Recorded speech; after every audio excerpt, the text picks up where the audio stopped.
All right. Hello, everyone. Welcome to our May educational webinar on Exercise is Medicine for People with Parkinson's, Part 2, talking today about skill-based exercise, unlocking your potential for better movement.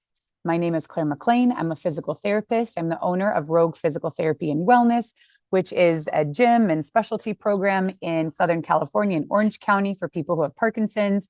We focus on high-intensity, research-based exercise classes in person, and we have also had an online membership since exactly 5 years ago, May of 2020. Thanks to COVID, we moved everything online for our in-person members, and then we realized that we could open up this membership to people online only. We didn't have to know them in person, and so we started online in March 2020. By May 2020, we were ready to open the membership and welcome members from all across the country and world. So we've been operating for 5 years.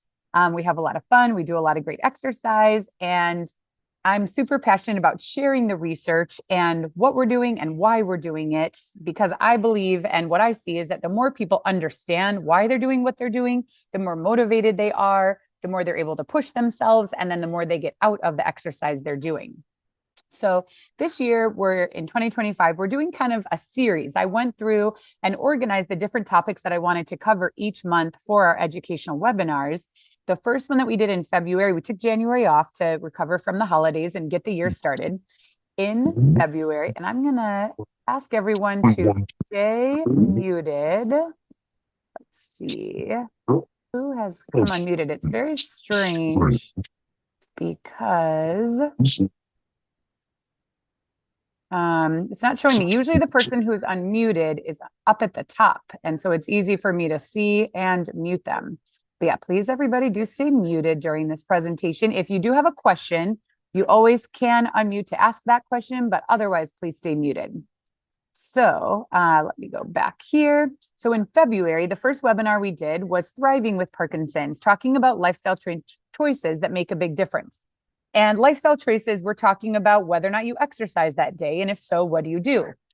Do you focus and really prioritize your sleep? What's your bedtime routine? Are you talking to your doctors about doing things that'll help you sleep better?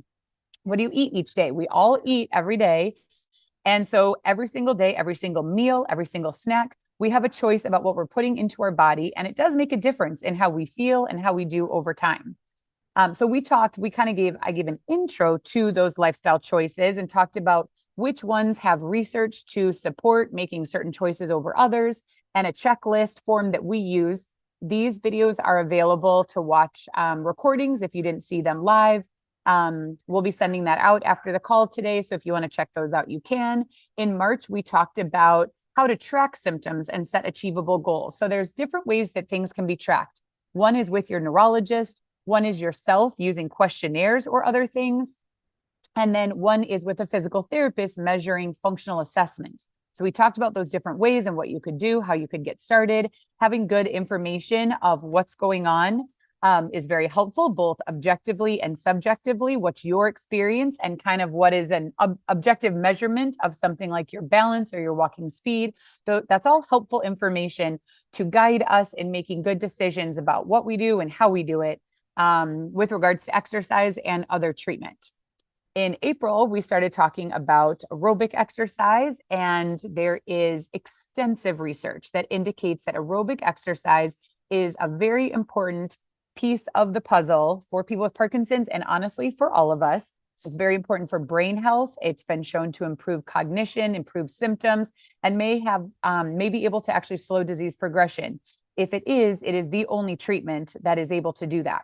There's a lot of smaller studies that all are making it look like that is true. There's currently a study happening called SPARKS-3 that is a high-intensity aerobic exercise research study, and they have actually designed it in a way that if they're able to prove their null hypothesis, they will be able to say that based on this data, exercise actually slowed the progression of Parkinson's for these individuals over this period of time, which would be really cool to see. So if any of those topics that we've covered so far this year are interesting to you, you can watch the recordings if you didn't see them already. This has basically gotten us to the point today where we're talking about exercise, but more skill-based exercise. So aerobic is get your heart rate up. A lot of times it has to be simple, walking on a treadmill, riding a bike, going for a walk, going for a run, swimming. It could be something like boxing, and we'll talk about that more. It depends on what your boxing looks like, if it's really aerobic or not. But today, what we're focusing on a little bit more is skilled exercise, working on posture, balance, flexibility, mobility, agility, all the different things that in some cases may be combined with aerobic exercise, or you may be working on your own.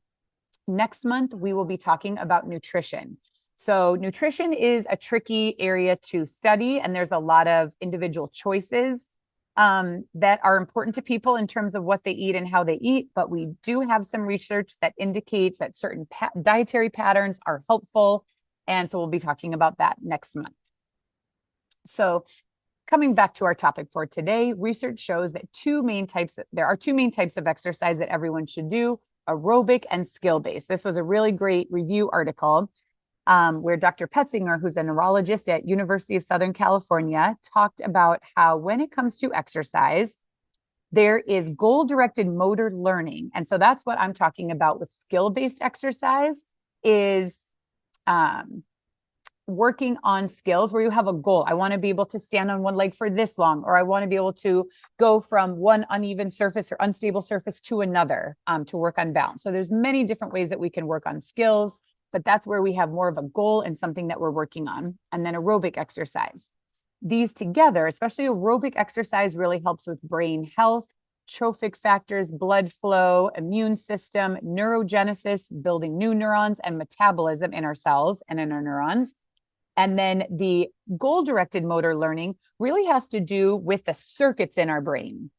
And the circuits come from neurotransmitters being released and taken up, receptors, and dendritic spines on our neurons. So this is where those connections really happen back and forth. And if you've heard that term, neurons that wire or fire together, wire together, that's what we're talking about. When you try to do something new or different or better, and you have to concentrate, then your neurons are firing together. And the more you practice, the more they will wire together. This is just the basis of learning. If you have ever learned to play a sport, to play an instrument, learned a new language, you've gone through that process of learning where when you first started, it was difficult, it was awkward, but you got to a certain point where you were practicing enough that you crossed the threshold. And instead of just doing it with concentration, you started to learn and then hopefully be able to do it more automatically. So that's what we are trying to have happen with our physical exercise, is that we get enough repetition and practice in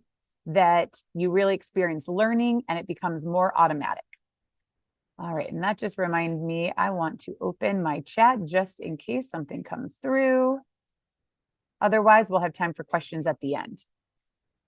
So when you do aerobic exercise and you have improved brain health, and then you're doing skilled exercises and improving the synapses and connections between your neurons, then that helps the circuitry function better in your basal ganglia, cortex, thalamus, cerebellum, and brainstem. These are all very important parts of the brain.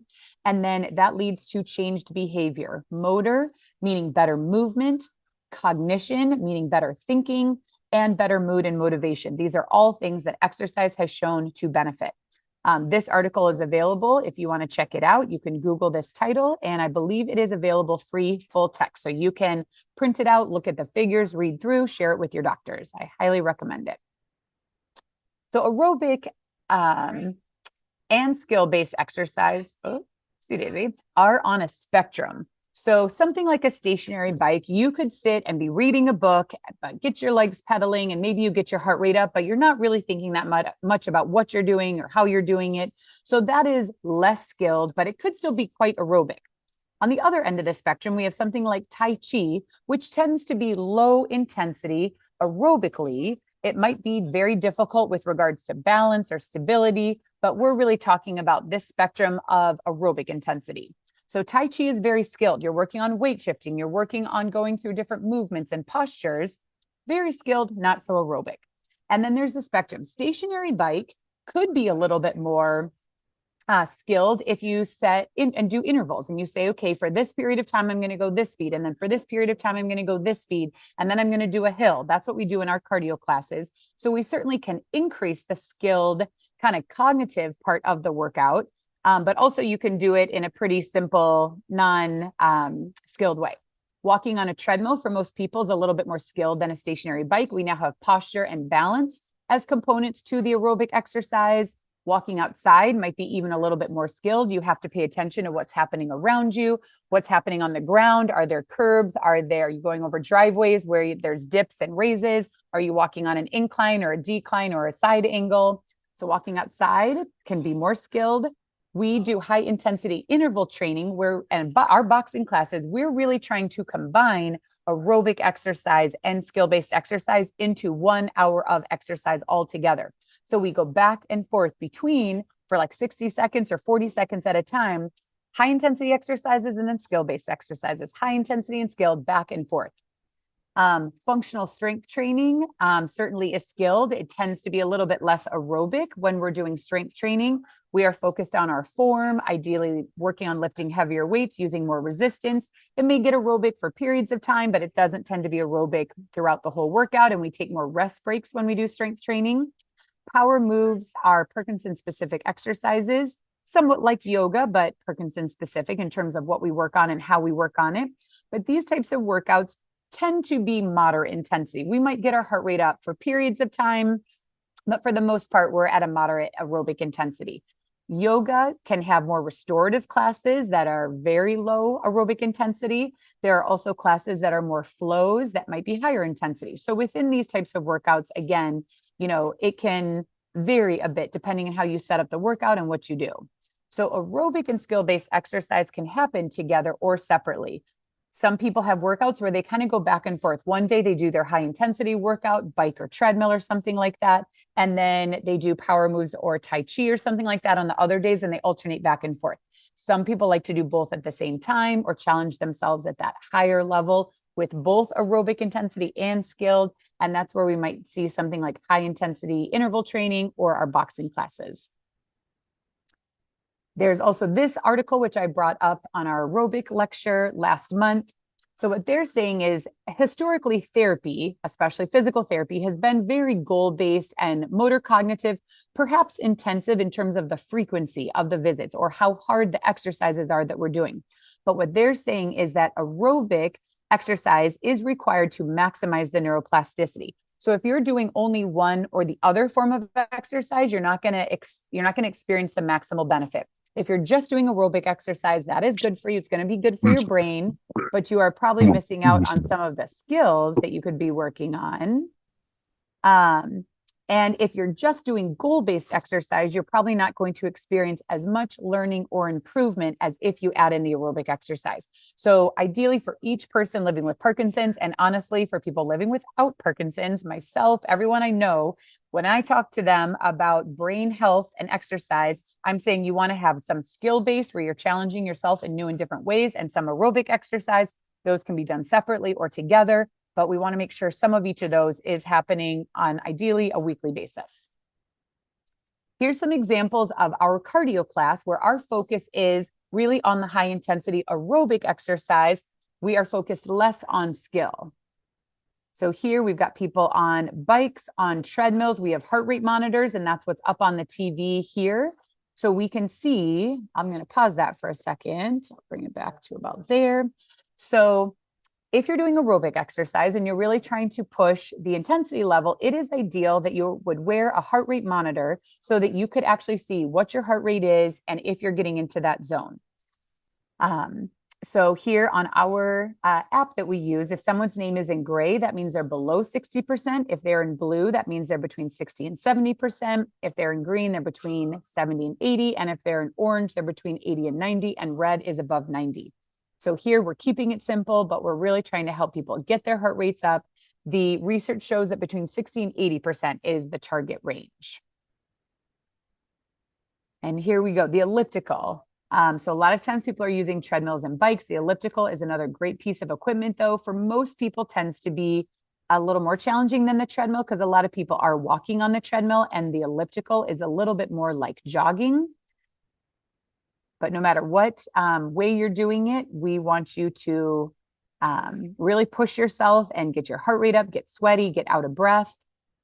And that might look different ways. What the research with Parkinson shows on a recumbent bike is that we do want to focus a bit more on speed and our RPMs more than resistance. So that's our first goal, is to get our RPMs up higher, and then we start adding more resistance, as opposed to adding more resistance and then trying to increase the speed.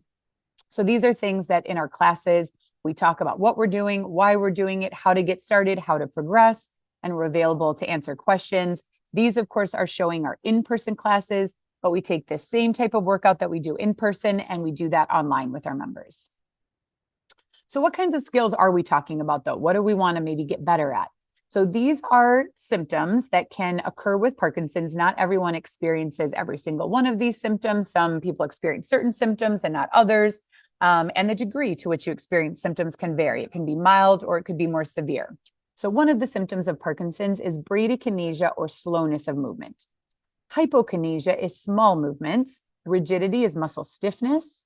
Functional mobility, so people will notice that often it's kind of these things combined: slow movements, small movements, rigidity affects their functional mobility. So now they notice that it could be more difficult to get in and out of bed, in and out of a car, get dressed in the morning, bathe, just the typical daily activities that we kind of take for granted. Those can become more difficult. And it's usually kind of a combination of factors.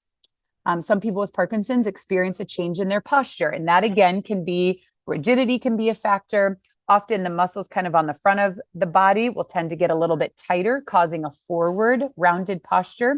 We really want to strengthen the muscles in the back and stretch out the muscles in the front so that we can stand really upright. That helps us have better balance and be able to move better. Many people with Parkinson's do experience a change in their walking. Perhaps their steps get slower or shorter, or they experience a change in their balance walking, or their stability. Turning is a pretty commonplace. And when you think about how we move around in our home, it is a lot of turning. We don't get to walk straight forward for very long periods of time inside a home. Our homes are a certain number of square feet, and it's a lot of walk and turn around and walk, back up, forward, changes in direction as we move around our home. So the more efficient, smoother, faster you are with walking and turning, the easier it's going to be to move around inside your home, and the safer it's going to be. Balance can be impacted. Some people notice it even in sitting, more often in standing or in walking. Some people notice a change in coordination between upper and lower body or side to side. Some people notice a change in their strength.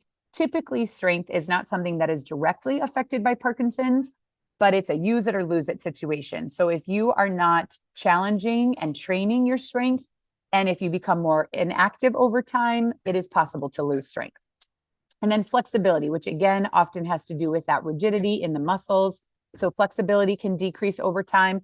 And then you realize, like, wow, getting dressed, being able to put my arms through sleeves of jackets actually takes a lot of range of motion in the shoulders. And if those shoulders get tighter, it is harder to get dressed. And then that's annoying. So when we are exercising and we're working on these skills, we're not doing exercises just to be more flexible for the fun of it. We want to be more flexible so that it is easier to do daily life activities. That's where physical and occupational therapists are coming from. We are thinking about your life, what you want to be able to do now and in the future, how you want to maintain your independence. And we want to help you exercise in a way that improves and maintains your independence and ability over your lifetime. That is what we are going for. So when we're doing things that are big stretches, it may not always feel great. We don't want it to hurt, but stretching, you can feel a stretch. But we are trying to help you improve your flexibility to improve your life. This is an old article that was written. That's the Principles of Experience-Dependent Neuroplasticity. So this originally was written when people were experiencing strokes, spinal cord injury, brain injury from like an accident or a head trauma. Those were some of the first people and populations that this idea of neuroplasticity, the fact that the brain could change and learn even after having an experience like a stroke. Since this initially came out in the 90s, now it's understood that for people with Parkinson's, it is a different type of diagnosis, a different pathology, but there are changes occurring in the brain which create these symptoms, which then change people's functional mobility. And these principles are relevant really for everyone again. So use it or lose it. We've got to keep using our muscles, our joints, our range of motion, and our brain circuitry to maintain the skills that we want to have. It is possible to use it and actually improve it over time. We see that happen all the time.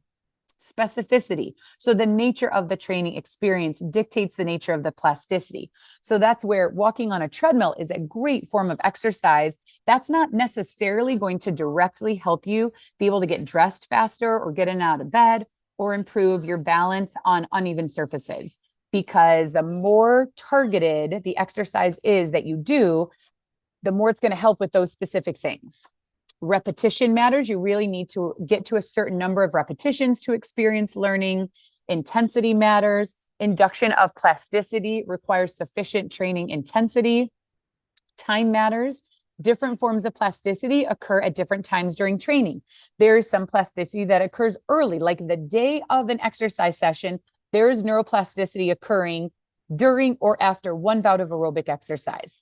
But then doing that type of exercise consistently over time, there are further and more forms of neuroplasticity. Let's see, salience matters. So the training experience must be sufficiently salient. So that means it needs to be meaningful to you. This is why we're doing this lecture, so you know what we're doing and why, so that it is meaningful to you, and therefore you will get more out of doing the exercise than if you're just like, what is this random stuff we're doing? I don't know why I would be doing this. Age matters. Training-induced plasticity occurs more readily in younger brains, but we know that it occurs no matter what age you and your brain are. But certainly with a diagnosis like Parkinson's, the best time to get started is right after your diagnosis. So there is no reason to wait to do this really good form of exercise. If you receive a diagnosis or even a possible diagnosis, you want to get started with this kind of exercise. If it turns out you don't have Parkinson's, that will be fine. This type of exercise is good for you no matter what, but it's better to get started earlier in the trajectory of your life than to say, oh, I don't really notice too much of symptoms now. I'll wait till I experience those symptoms to get started with exercise. That is not a good approach, because unfortunately what will be happening between the time you're diagnosed and the time you get started with exercise is further damage in the brain will be occurring. Whereas if you get started with exercise pretty soon after your diagnosis, not only can you see improvements, but you can slow the negative changes that would otherwise be occurring during that time. So you want to get started as soon as possible. Transference plasticity in response to one training experience can enhance the acquisition of similar behaviors, and interference plasticity in response to one experience can interfere with the acquisition of others. So mostly the principle here, you want to think about use it or lose it, use it and improve it. Specificity, practice what you want to improve in. Repetition matters, intensity matters, time matters, salience. And then those are the main ones I would say to focus on. Age, we are the age we are. That's not something that can be changed, but the timeline of when you get started is something you can impact. And then you may experience, we have people who will play ping pong and then they'll say, oh, now my pickleball is better. They're not the exact same sports, but there are similarities. All right. So how do we work on all these different skills as efficiently as possible? So for one, we want to start with amplitude. This is an important principle when it comes to exercising when you have Parkinson's. Those first two symptoms that I mentioned, bradykinesia, slowness of movement, and hypokinesia, smaller movements, those symptoms respond well to amplitude training. Amplitude training is when we move bigger than what feels comfortable. What is shown in research, because we have slower movements and smaller movements. So you could say, well, I'm moving slower, I'm going to just move faster. What the research shows when people try to move faster is they move faster but smaller. Whereas when people move big, they move bigger and they move faster. So amplitude, moving big, is a better cue than moving fast. So hopefully that makes sense. So we want to start with amplitude. There are specific programs. One's called Power Moves and one is called LSVT BIG that you can do one-on-one with a physical therapist. And then there are classes often in the community or online that you can keep up with those exercises. I initially was trained in LSVT BIG and utilized that protocol for many years. At this time, I utilize Power Moves more. I like the Ability to vary the program more. I like that the standard positions include positions on the floor, on our hands and knees, on our stomach, and on our back. I find those to be really beneficial. So we have power moves classes and we focus more on that. But LSVT Big is also an amplitude-based program, and seeing, what you have access to in your area is a good start. Then ideally we want to pick exercises that do work on multiple skills at once. That's going to help us be more efficient. But you want to incorporate bigger movements to any and all activities that you're doing. Even as you walk around your house, you kind of want to walk dramatically, take big steps, live with a little bit of flair. So when you reach for something, reach big. When you're getting dressed, go big. When you're getting in and out of the car, rolling over in bed, no matter what you do it bigger than what feels comfortable. And the more you do that, the easier and more efficient those movements are going to get. And then it's good to practice that in your whole life as much of the time as you can remember. And then it is also good to do dedicated exercise working on those skills. So power moves classes or other classes where amplitude is infused into the class, which it can be infused into anything. It can be infused into boxing, into Tai Chi, into a high intensity interval training class, even into walking on the treadmill. You could just walk at the steps that feel comfortable.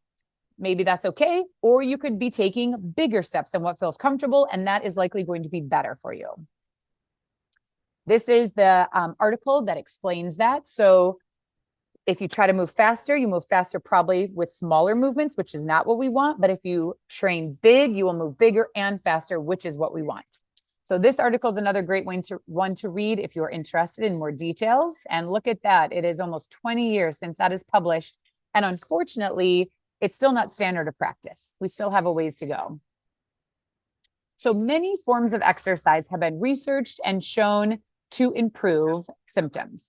Aerobic exercise, balance training, functional training, strength training, dancing, boxing, Tai Chi. So that's the good news. You have lots of options for what you do and how you do it, depending on what you have access into your area, what you enjoy doing.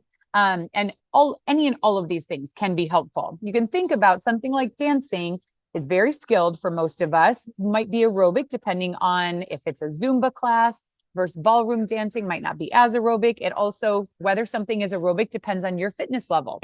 The more fit you are, the harder you're going to have to push to get your heart rate up. If you're a bit deconditioned right now, then you might find that more forms of exercise are aerobic at this time. Once you improve your fitness levels, that may change and you may have to push more or do different things to get your heart rate up. Tai Chi is something that's available in many communities. Whether these don't necessarily have to be Parkinson specific. You could go to a 9 rounds boxing gym. You could go to a community Tai Chi class. The basics of those exercise forms are going to be good for you no matter what. But the difference is if you're going to classes that are Parkinson specific, the coaches of those classes are likely going to be infusing things like amplitude into the class. So not just boxing, small speed, hitting the speed bags. We're going to stretch open big, and then we're going to hit the speed bag big. So it doesn't just matter what you do, it matters how you do that exercise. And you want to do the exercise big. That's kind of the bottom line. But then there's other aspects to how we move that have to do with the quality of our movement as well. So how do we work on these skills? So with skilled exercises, we can work on all these skills and really work to directly counteract the effects of Parkinson's. So hypokinesia, the smaller movements, we can focus on moving bigger. With slowness of movement, first step is to move big, and often the movements will come out faster, but then certainly we can work on movement speed as well, but we just want the size to kind of be the first thing that we focus on, and then we build the speed afterwards. So if we're working on our footwork and taking steps, we want to make sure those steps are big, and then we can ramp up the speed. We wouldn't want to go fast and small. Rigidity, we want to work on muscle flexibility, activating the right muscles. Research shows that doing rhythmical movements and rotation exercise can decrease rigidity directly. Functional mobility, practice the movements that you need for life. To work on posture, we can power up. The power moves have specific exercises that are dedicated to work on posture, and there are many exercises that can be done. I've also seen, though, a lot of people who want to improve their posture and they just feel like, I'm constantly squeezing my shoulder blades together, trying to come up tall, and then it just reverts right back to this forward posture. So in that case, it might be that you need some aerobic exercise. You might need more repetition. You might need a higher intensity of those exercises so that you actually see some carryover and improvement in your posture over time. Walking, we want to practice it on the treadmill, outside, in the house, taking big steps, big arm swing, really exaggerating what you're doing and how you're doing it to make it better. We want to practice turning. We want to practice balance in all different ways, coordination, practice activities that have specific timing, upper and lower body coordination, strength. We really like to do functional strengthening. So if you like going to the gym and lifting weights, certainly that's a good form of exercise to do. But in real life, it's more like we got to pick up that laundry basket. That's a deadlift. We've got to lift a suitcase up and put it in the overhead bin when we're traveling. That's a press up. So we like doing exercise more with free weights and with our body weight so that it's really relevant for movement and function in everyday life. And then for flexibility, we want to stretch, but we want to do it with movement. My experience as a therapist is that when we are moving and doing repetitions, we see better carryover of those flexibility than if we like lift our leg up in the air and hold a stretch. We really want to be moving because that's when we need flexibility in our muscles, is when we're moving. So that's how we want to train it. That's the specificity component. So for each of these, there are some things that we can say in general for people with Parkinson's, these are good. And when we put together a class, we're thinking kind of in general, and then each person in the class might be tweaking things a little bit to do it in a way that is best for them. When we work with someone one-on-one, we can really hone in on your goals and the things that you need to work on to see improvement.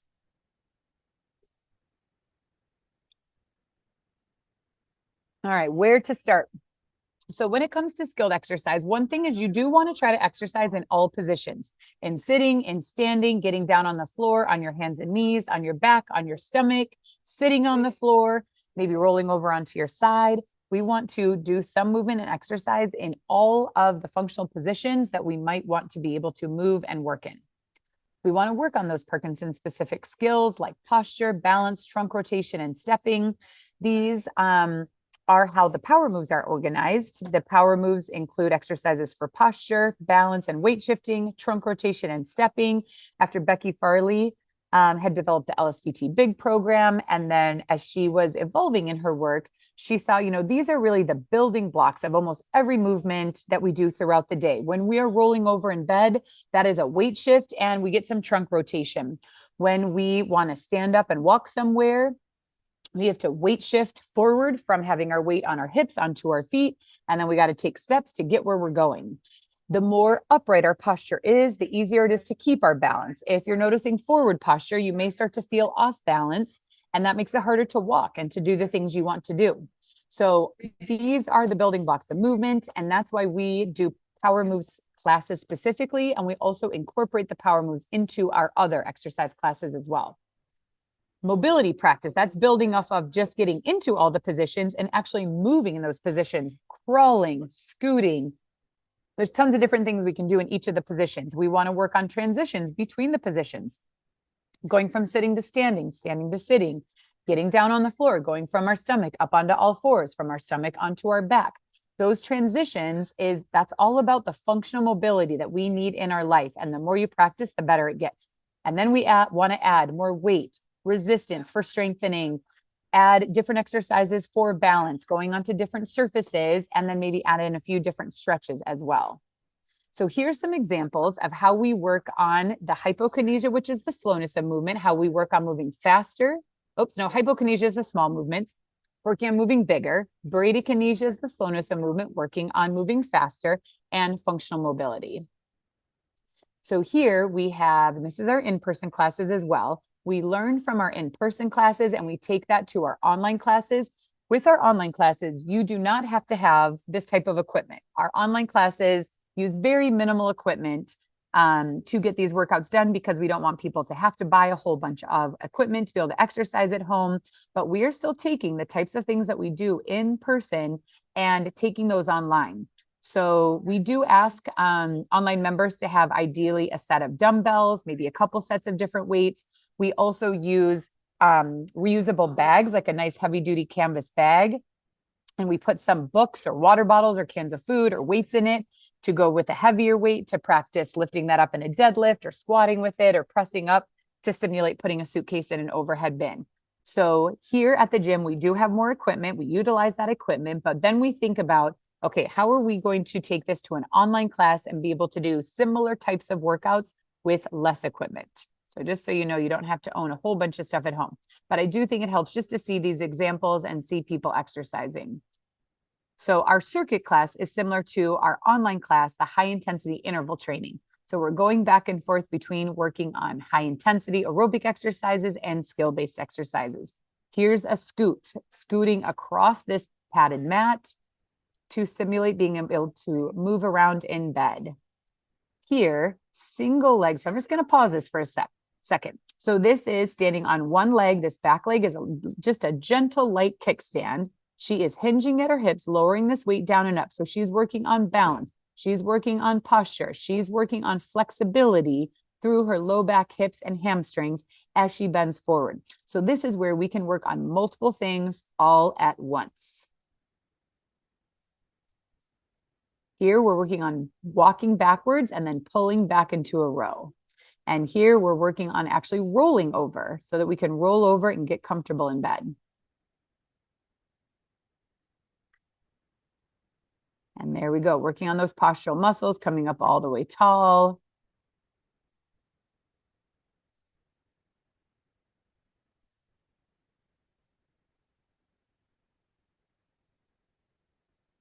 Strength and stability. All right, let's see, one more.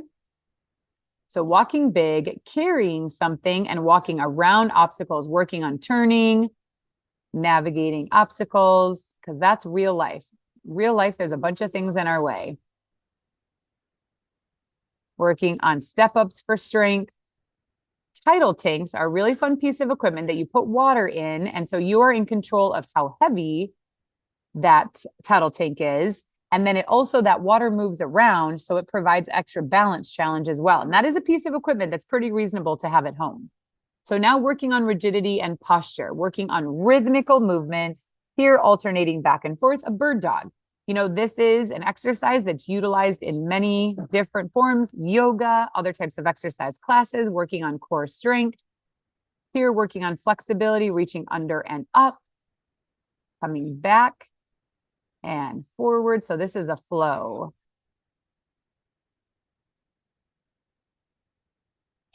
Excuse me. So we're all working hard together, inspiring each other, working hard. Here, working on flexibility and posture while tapping our feet up. So again, we're working on coordination, timing, balance. Here, holding a 15-pound plate weight, functional mobility of lying all the way down on her back and then coming up all the way tall. So we are working on posture here, both in that reclined position and also up and standing. And also mobility, getting forward and standing up like that is not easy. Here, with our back to the wall, lifting that ball up and over, we have a target for balance. Wow, look at that shoulder flexibility.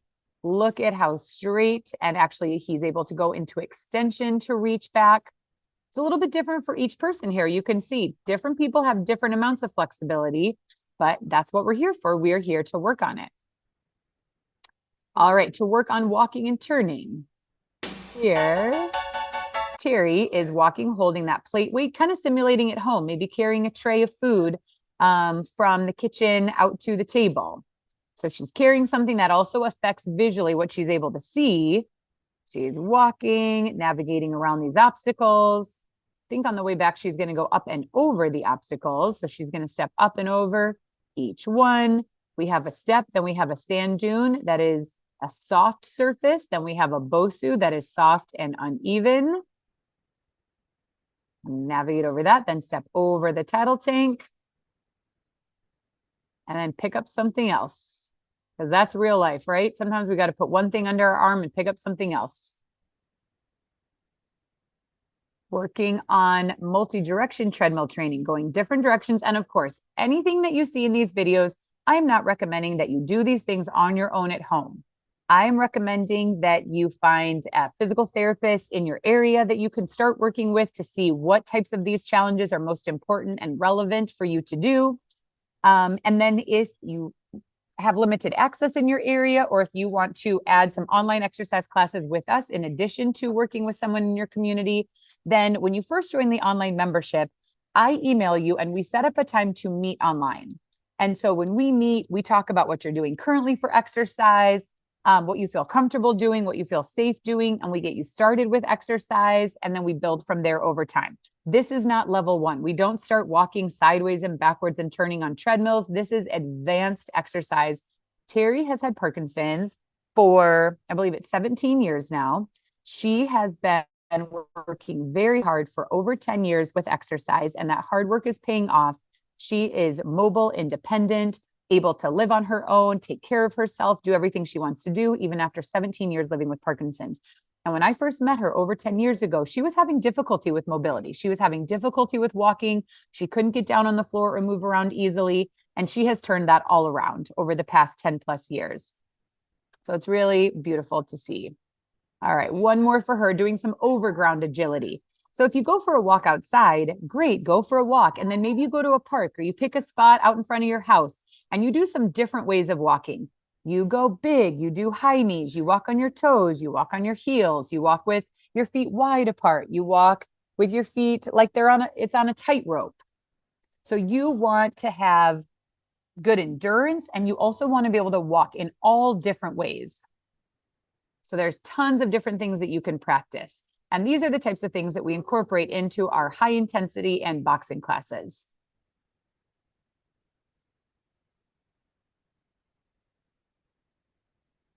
We want to be able to walk sideways. That's really good for strengthening in our hips as well.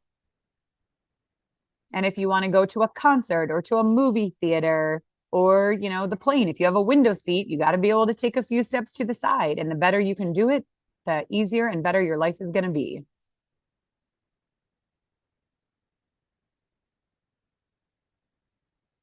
Ooh, fast backwards. Again, do not do these things on your own at home unless you are very, very confident in your balance. All right, working on balance.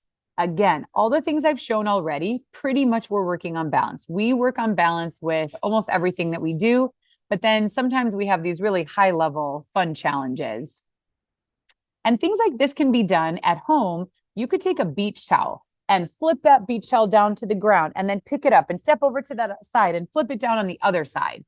So there are many, many ways that you can work on these exercises, even without having this type of equipment. But it's just fun to see examples and get inspired. Coordination, upper and lower body. Jumping jacks are a great one. High knees, where we're coordinating our upper body and lower body together.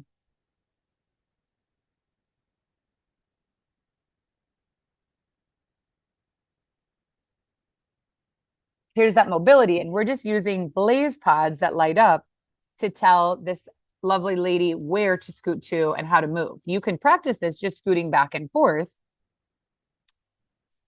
working on things that have timing, like swings. This is a kettlebell swing. Working on balance here, and then coordinating, lifting and twisting that weight side to side.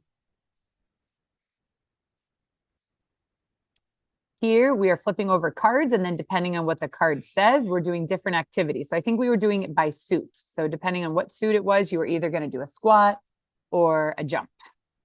Here, walking on unstable surfaces. These are called river stones.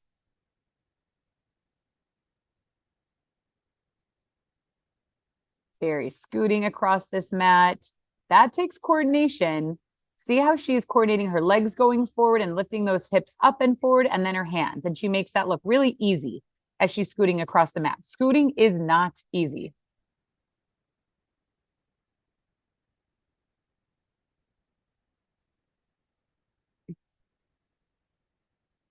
And then sideways scooting, maybe. She's going to rotate and then scoot sideways. So get those feet in a good spot. And again, coordinating. When are my hips going to move? How are my legs and arms going to move? How am I going to coordinate all of this together?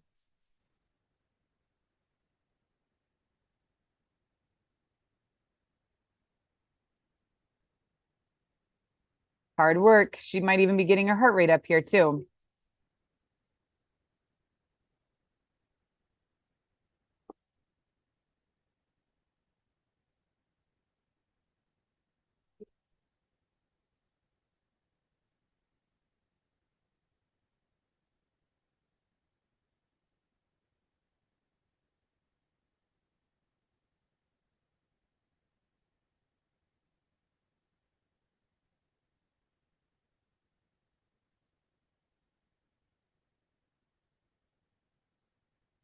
Awesome. Oh, amazing. Amazing work.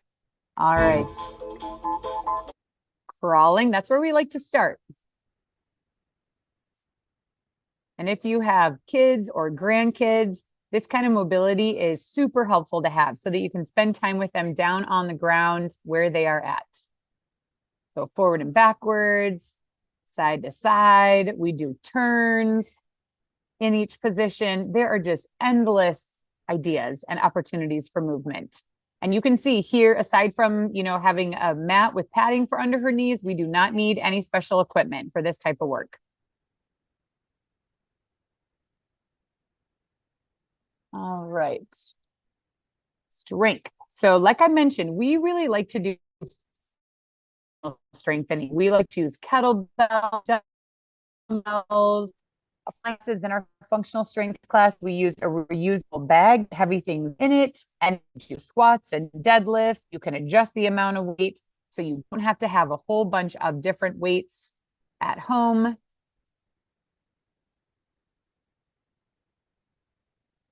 So yeah, we want to do things like deadlift. You've got to start with the amount of weight that you feel comfortable and strengthen over time. This woman wanted to be able to pick up her grandchild comfortably, and she just deadlifted 70 pounds. She did not start with 70. She probably started with 15 or 20, and she improved her strength over time. It was beautiful to see.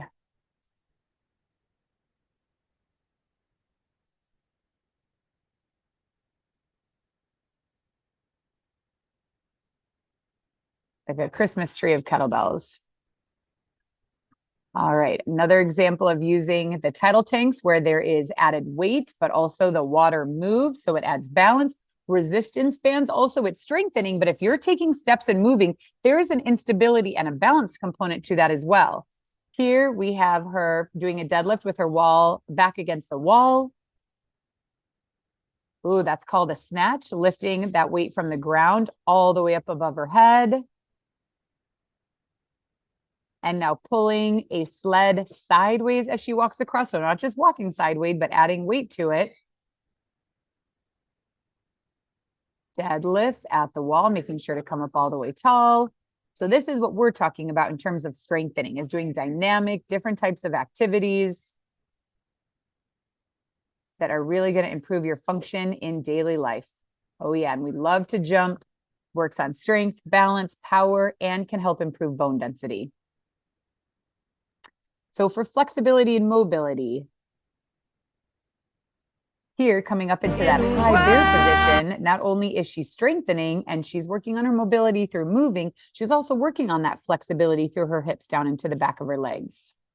So we can work on multiple things at once and challenge ourselves at a really high level.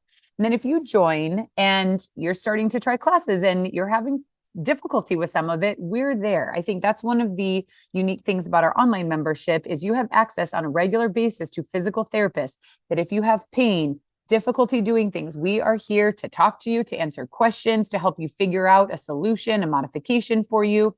You may say, I can't do all these things that you're doing. And I'd say maybe not now, but we're going to figure out where you can start and we're going to try to build over time. That's what we're here to do. And then even within a boxing class, look at that flexibility. So I asked him to bring that, I don't even know what this thing is called, all the way back over his head. So he is stretching through his posture, through his shoulders, and then he is going to use big amplitude to hit that bag as hard as he can. So we can incorporate flexibility here, a nice big rotation, twisting across to punch. So now you can see the difference of boxing, where if you're just standing doing small punches versus you can box big. And here we're going to work on balance while we're working on hitting a smaller target. Really nice smooth waves with the battle ropes. This is a more aerobic component of class. And then he's got the gloves off, big hands. Yes, gloves are important when you're hitting especially heavy bags and certain ones, but a lot of activities are good to have those hands free and open and have your hands stretched big as well. All right. We do have a special focus as well because we have a couple different special foci or areas that we focus on. So people with Parkinson's can be at increased risk of falls. And so all the exercise we've talked about already can be helpful in reducing your risk of falls.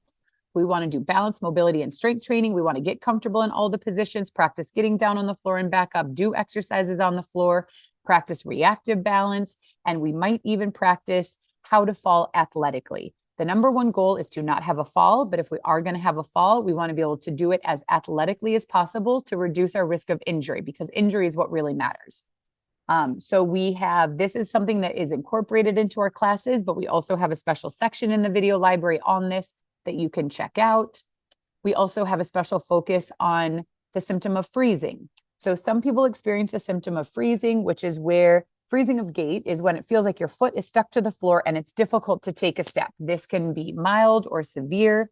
And again, most of the exercise we're doing is helpful for this, but there are some specific ways that you can exercise and things you might want to focus on if you experience this symptom. So we have educational meetings, we have special exercise sections, all to work on this. And this is a list of all the things we might want to do when someone has freezing. So again, if you join and if that's a symptom that you experience, we are happy to talk you through and share these types of things so that you can work on those on your own with someone and make improvements. So how do we incorporate skills into our classes? So within our cardio class, we are doing intervals. Even if we're on a stationary bike, we are going faster, trying to hit certain RPMs, going slower, our resistance. So even within a workout that is more focused on aerobic, we're still incorporating skill into that exercise. The power moves really focuses on amplitude training, exercising in all the different positions, moving between those different positions.